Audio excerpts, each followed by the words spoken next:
děti, strýček Vojtán vám poví pohádku o Budulínkovi. Chcete?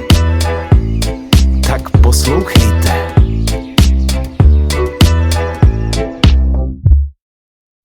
Bylo nebylo, jedno malý mimino, co zlobilo a bylo trochu debilo a oči divně kulilo. Něco mu prej chybělo a něco mu zas přibylo a nebylo to kilo, těch málo mělo.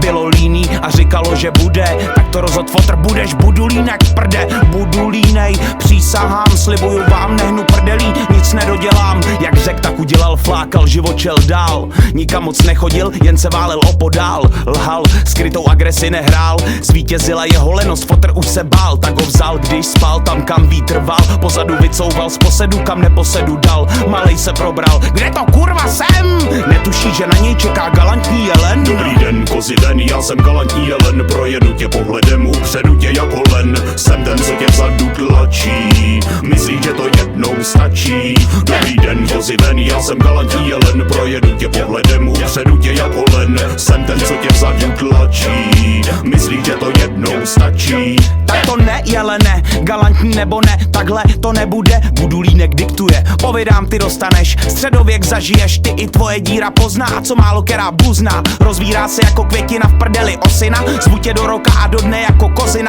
že udělal jsem kostru z Kevina, ví celá dědina. Tvoje šance jediná je zdrhnout, to ti povídám.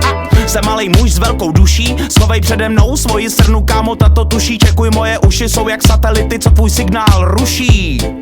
A ještě mi to sluší, a ještě mi to sluší, a ještě mi to sluší. Ty mý uši, ty mý uši, ty mý uši. Dobrý den, kozy ven, já jsem galantní jelen. Projedu tě pohledem, upředu tě jako len. Jsem ten, co tě vzadu tlačí, myslí, že to jednou stačí. Jen co to jelen dořekl, popadl ho Budulínek a cloumal s ním o 106. Div, že z něj duši nevytřásl.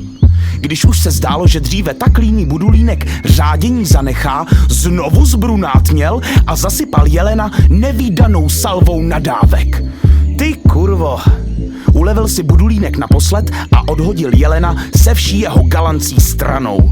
Dříve galantní, teď už jen starý, slabý, ubohý, bývalý deviantní Don Juan naposledy zvedl zrak. Pak už se jen pochcal, posral a hanbou nad svým zvráceným životem zdechnul. Budulínek nebyl rád, nebyl nerad, bylo mu to tak nějak fuk.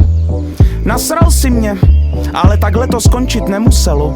No což, kůži stáhnu, maso uvařím, kosti vlkům pohodím a převezmu vládu nad celým lesem. Dobrý den, já jsem ten, co na něm skapal jelen. Zabil jsem ho pohledem, vzal ho peklem a pak ven. Jsem ten, co tu nyní vládne, neslyším námitky žádné. Dobrý den, já jsem ten, co na něm skapal jelen. Zabil jsem ho pohledem, vzal ho peklem a pak ven. Jsem ten, co tu nyní vládne, neslyším námitky žádné. Ne!